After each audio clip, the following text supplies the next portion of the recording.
জুলুম এই মুহূর্তে ইসলামের জন্য, কোরআনের জন্য দরকার। তরুণ যুবকদেরকে কথা বলেন ঠিক না?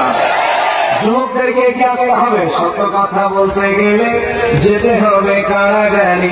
এই আতঙ্ক আছে বাংলার ঘরে ঘরে। জালিম শাহির করি না ভয়, এতে যদি আমার মরণ হয়, এতে যদি আমাদের জীবন যায়। রাজি আছেন তো ইনশাআল্লাহ?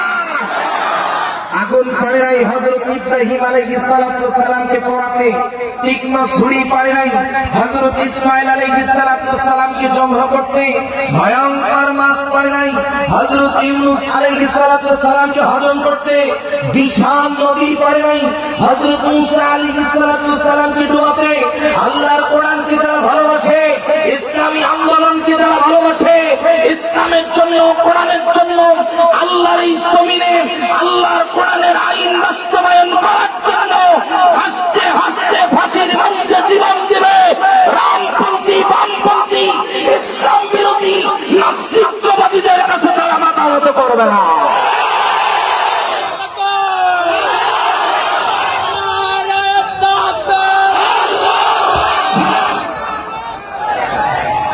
বলেন বলেন বলেন।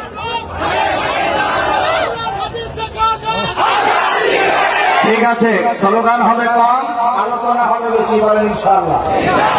তাহলে ইমানি জজবা আছে তো? আচ্ছা, এই ইমানি জজবা দিলাম কি জন্য সেটাও